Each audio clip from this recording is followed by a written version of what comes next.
नमस्कार दोस्तों, ढोल में पोल चैनल में आप सब मित्रों का हृदय से अभिनंदन करता हूं। दोस्तों, कोई भी धर्म हो, कोई भी मजहब हो, उसका जो मूल आधार होता है, वो उसके धर्म ग्रंथ होते हैं, जो कि धर्माचार्यों ने लिखे होते हैं दोस्तों।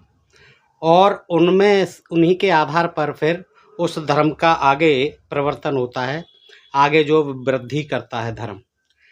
लेकिन जिसे हम अपना हिंदू धर्म कहते हैं, असल में वो ब्राह्मण धर्म है दोस्तों। ये कटु सच्चाई है, क्योंकि ब्राह्मणों द्वारा ब्राह्मणों के लिए स्थापित ये धर्म है। इसमें ब्राह्मणों की ही सर्वोच्चता है, प्रमुखता दी गई है, उन्हीं का ही गुणगान किया गया है, ब्राह्मणों ने ही लिखे हैं ये। तो दोस्तों, इनमें जो है, जो बाकी वर्ण थे चार, ब्राह्मण के अलावा क्षत्रिय, वैश्य, शूद्र, तीन वर्ण, उनको तो फिर इसमें दोयम दर्जे का, और शूद्रों को तो कहीं का नहीं है। तो दोस्तों, ये पढ़ने से ज्ञात होता है, और पढ़ना इसलिए चाहिए कि बगैर किसी पूर्वाग्रह के पढ़ना चाहिए, समझना भी चाहिए। आखिर हम जिस धर्म में हैं, उस धर्म के हमारे धर्म ग्रंथ, हमारे धर्म शास्त्र क्या कहते हैं। और जब हम सोचते हैं और जब हम देखते हैं कि हमारा धर्म जो है, जिसे आज हिंदू धर्म कहा जाता है, वो जो है इतने जातियों में कैसे बटा। कहते हैं कि प्रारंभ में 4 वर्ण थे, लेकिन 4 वर्ण होते होते आज लगभग 7,000 जातियों में बटा है हमारा हिंदू समाज। तो ये सोचने की बात है, कैसा ये धर्माचार्यों ने धर्म बनाया, फिर उन्होंने ये धर्म शास्त्रों में क्या क्या लिख मारा, जिससे बजाय हम एक होने के, जिसमें बजाय हम एक दूसरे से प्यार मोहब्बत से रहने के, तमाम जाति उपजातियों में, तमाम भेदभाव में, तमाम ऊंच नीच में बट गए। और ये इन धर्म शास्त्रों के आधार पर ही बट गए। और आज भी इनका प्रचार प्रसार इस वैज्ञानिक युग में भी होता है। लोकतंत्र है भारत, लेकिन आज भी ऐसा लगता है कि ये ही किताबें जो है आज हमको संचालित कर रही हैं, हमारे धर्म को संचालित कर रही हैं। और धर्म जिसे प्यार मोहब्बत, आपस में सामंजस्य, एकता बनानी थी, वो जो है इनके आधार पर, इन धर्म ग्रंथों के आधार पर हमको 7,000 जातियों में बांट देता है, ऊंच नीच में बांट देता है, छुआछूत में बांट देता है। तो दोस्तों, ये हमारे धर्म की कमजोरी है। हमारा धर्म जो इसीलिए टूटा है। अब तक कितने यहाँ से मुसलमान बन गए, कितने ईसाई बन गए, और बन रहे हैं, आज भी बन रहे हैं। लेकिन ये जो है हिंदू धर्म के ग्रंथ जो है, ये जब तक रहेंगे, ये हिंदू धर्म कभी सुधार नहीं कर सकता अपने आप में, क्योंकि इनमें जो पुरातन बातें लिखी हुई हैं। और हो सकता है कि उस समय जो है इनका कुछ महत्व रहा हो, लेकिन आज के युग में अगर इनको बेस माना जाएगा, इस धर्म को ही आधार बना दिया जाएगा देश के संचालन का, राष्ट्र के संचालन का, तो फिर बताइए कितनी, आज 7,000 हो गई, कल जो है 14,000 जातियां होंगी, और ये छिन्न भिन्न हो जाएगा देश। दोस्तों, इसको जो है बगैर पूर्वाग्रह के पढ़ना चाहिए, और इनकी जो है बुराई या निंदा करने का कोई मतलब नहीं है। लेकिन हमको, चूंकि हम हिंदू हैं, तो हिंदू होने के नाते हमें देखना चाहिए कि हमारी क्या कमजोरी है, और हमारी कमजोरी जो है इन धर्म शास्त्रों में छिपी हुई है। आज मैं जो प्रकरण रखता हूँ दोस्तों, महाभारत से आपके सामने रखता हूँ कि देखिए महाभारत में किस तरह से ये जो आज दिखाई देती है ना, ऊंच नीच छुआछूत, कि ये इसके साथ पानी नहीं पिएगा, इसके साथ खाना नहीं खाएगा, इसके साथ बैठेगा नहीं, इसके साथ उठेगा नहीं। आज सब लोग पढ़े लिखे हो गए, वैज्ञानिक युग हो गया, और विश्व जो है कहाँ से कहाँ पहुँच रहा है। लेकिन हम लोग आज भी, आप देखिए, कोई आज भी वही हालात हैं जो पुराने थे, इन धर्म शास्त्रों के आधार पर ही। कितनी ऊंच नीच, छुआछूत, भेदभाव आज भी है समाज में। तमाम जो है, आप देखते होंगे दिन रात जो है तमाम कांड और ऐसे जो है दंगे फसाद होते रहते हैं इस जाति के आधार पर। तो इसकी जड़ कहाँ है? इसकी जड़ जो है इन धर्म शास्त्रों में है दोस्तों। और ये मैं नहीं कहता, ये धर्म शास्त्र ही खुद कहते हैं। मैं किसी धर्म की आलोचना नहीं करता, चूंकि मैं हिंदू हूँ अभी तक, और मुझे बताया गया कि मैं हिंदू धर्म में पैदा हुआ हूँ, और मैं बचपन से, क्या 40 साल से लगभग पढ़ रहा हूँ इनको, और मुझसे ज़्यादा हिंदू धर्म का जो है कोई ये नहीं हो सकता अध्ययन करने वाला। बहुत स्वाध्याय किया है मैंने। लेकिन मैं ये देखता हूँ कि इस धर्म को इतना मजबूत हो जाना चाहिए था अब तक, लेकिन ये बढ़ता गया, धर्मांतरण हो रहे हैं, आज भी हो रहे हैं। लेकिन कोई भी धर्माचार्य, कोई भी इसका जो धर्म का जो ठेकेदार है, वो हमको गाली देने तो आ जाएंगे, लेकिन हम इनको बताते हैं कि इन कमजोरियों को ठीक करो, ताकि हम जो है सुदृढ़ बन सकें, एक हो सकें। ये जातवाद, ऊंच नीच, छुआछूत, खान पान और ये सब चीज़ें उनके आधार पर जो हो रहा है, ये विसंगति, ये कुरीतियाँ, ये कुप्रथाएं आज बंद हो जानी चाहिए। वो बताता हूँ, महाभारत से अनुशासन पर्व है दोस्तों। आप अच्छी तरह समझ पाएंगे कि किस तरह से, देखिए आप एक एक शब्द को इसमें समझने की कोशिश करेंगे कि किस तरह से हमारा समाज, जो आज से बताते हैं लगभग 5000 साल पहले का जो समाज था, वो आज भी वही है और ज़्यादा है। आज पढ़े लिखे होने के बावजूद भी ये छुआछूत और ये तमाम ऊंच नीच और जातिगत भेदभाव जो है आज भी है। क्योंकि जब तक ये धर्म ग्रंथ रहेंगे इस तरह के, जिनमें ये लेख हैं, और इनको जो है कथावाचक आदि लोग पढ़ पढ़ करके समाज में प्रसारित करते रहेंगे, तो ये जो है बंटवारा और ये जो है छिन्न भिन्न होना स्वाभाविक है हिंदू समाज का।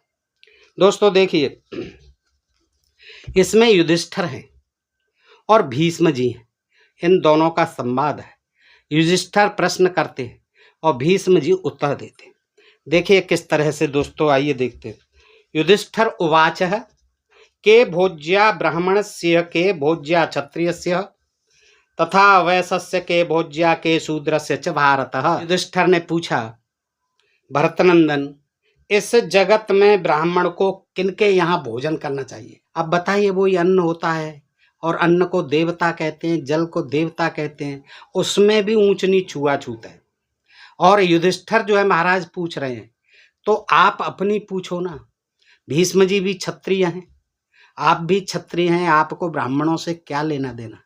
लेकिन चूंकि ये ब्राह्मणों ने लिखे और ब्राह्मणों ने अपने लिए लिखे, और आधार जो है, जिम्मेदार जो है दूसरे लोगों को ठहराने के लिए कि भाई हमने तो ये लिखा ही नहीं है, ये तो ना हम भीष्म हैं ना हम युधिष्ठिर हैं, हम तो क्षत्रिय नहीं है, ये तो क्षत्रियों ने ज्ञान दिया है और ब्राह्मणों का ज्ञान जो है क्षत्रिय दे रहे हैं। देखिएगा, स्मवाच ब्राह्मणा ब्राह्मणस्य भोज्या ये चैव क्षत्रिया वैश्याश्चापि तथा भोज्या शूद्रास परिवर्जिता।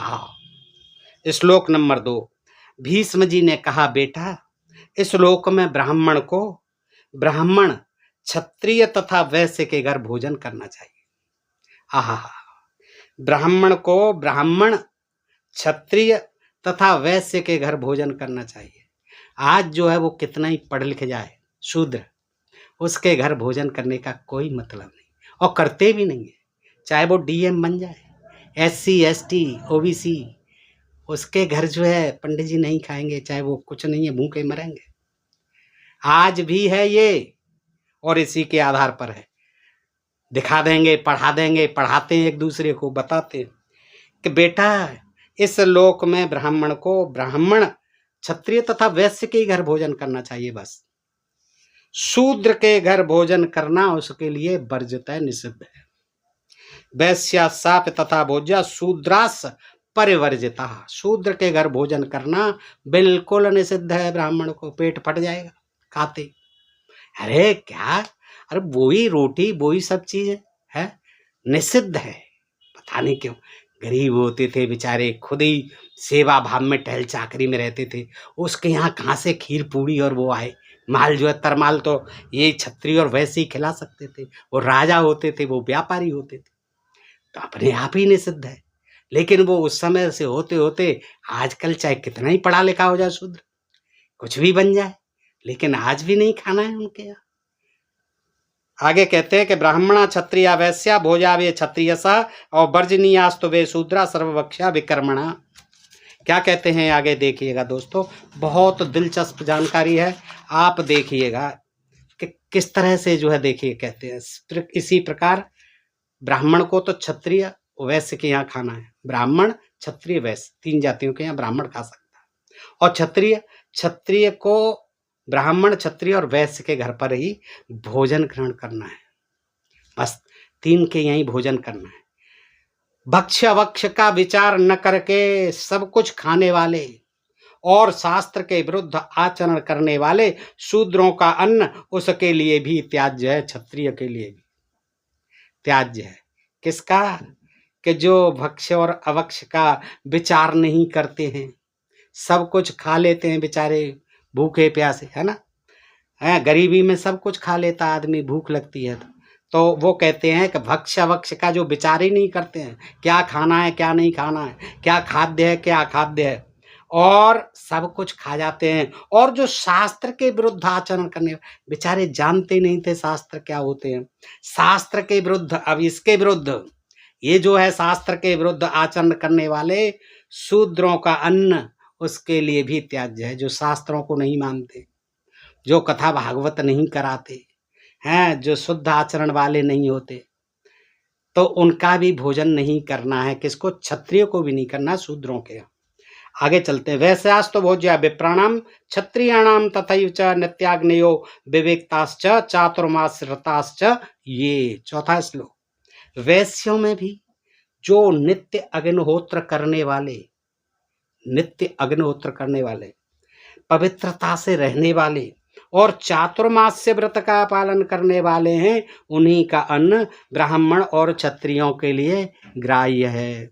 वैश्यों में भी वो जो खेती आदि करते, व्यापार करते, उनका नहीं। जो अग्निहोत्र करते हैं रोजाना, हाँ, यज्ञ हवन आदि करते हैं, पूजा पाठ करते हैं और चातुर्मास्य करते हैं, व्रत का पालन करते हैं, उन्हीं के यहाँ ब्राह्मण और क्षत्रियों को भोजन करना चाहिए। आगे कहते हैं शूद्रणा मत यो भोक्तये समुक्तये पृथ्वी मलम मलम नृणाम संपिबति मलम भुक्तये जनस्य च। पांचवा श्लोक। जो द्विज शूद्रों के घर का अन्न खाता है, वह समस्त पृथ्वी और संपूर्ण मनुष्यों के मल का ही पान और भक्षण करता है। देखिए दोस्तों, अन्न का कितना अपमान किया गया है। वैसे कहते हैं कि कहीं टुकड़ा भी फेंक दो या पैरों में आ जाए कहीं, तो कहते हैं देवता, अन्न देवता का अपमान हो गया। ये उसका अपमान कैसे कर रहे हैं?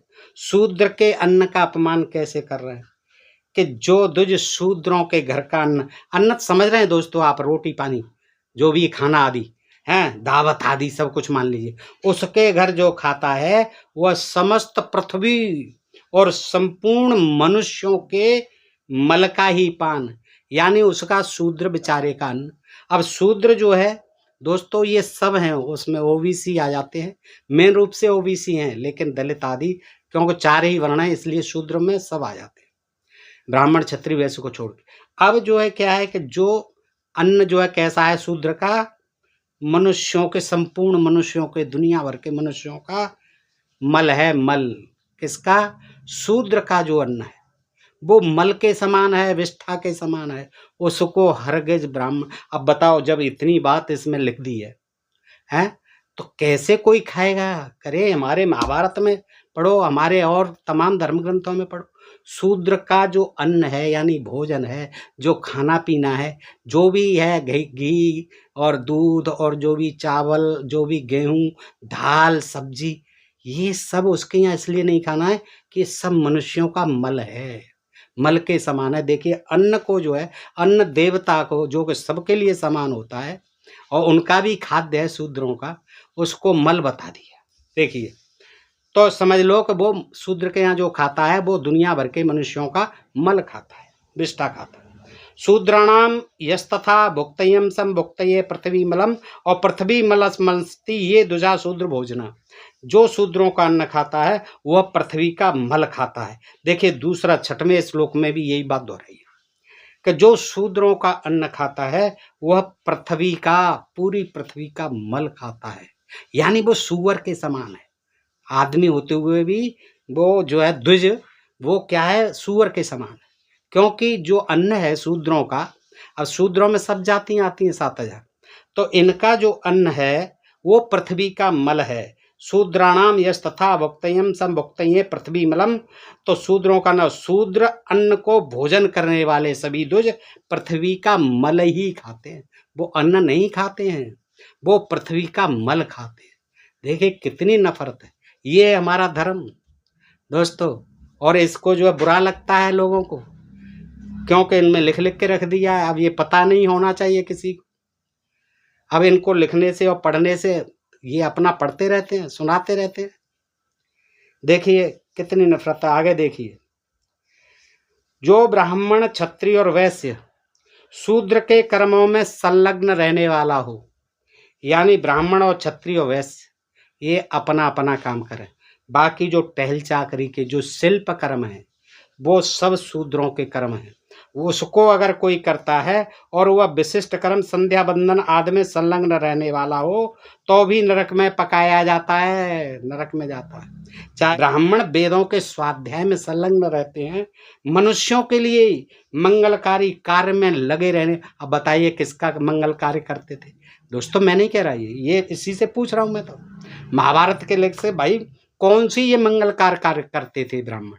जे इतना बांट दिया, इतनी नफरत भर दी कि 7,000 जातियों को कह रहे हो कि इनका तो मल के समान है ये जो भोजन कर रहे हैं। कितनी जो है ये अपमानजनक बात है एक विशेष वर्ग के लिए, बहुसंख्यक वर्ग के लिए, जो भारत का आदिवासी मूल निवासी जनजाति था। सोचिए कितना अपमान किया है इन धर्मशास्त्र के लेखकों ने। और वो कहते हैं कि ब्राह्मण तो वेदों के स्वाध्याय में तत्पर होते हैं और मनुष्यों के लिए मंगलकारी कार्यों में लगे रहने वाले होते हैं। कौन सा मंगलकारी कार्य कर दिया है बताइए आप? इनको कह दिया लिख लिख के तो शूद्र तो पढ़ ही नहीं पाएंगे, नहीं तो शीशा चुबो दो पिघला करके। कौन सा भाई, कौन सा जो है परोपकार के काम कर रही है? इसमें कौन से शूद्रों के लिए परोपकार के?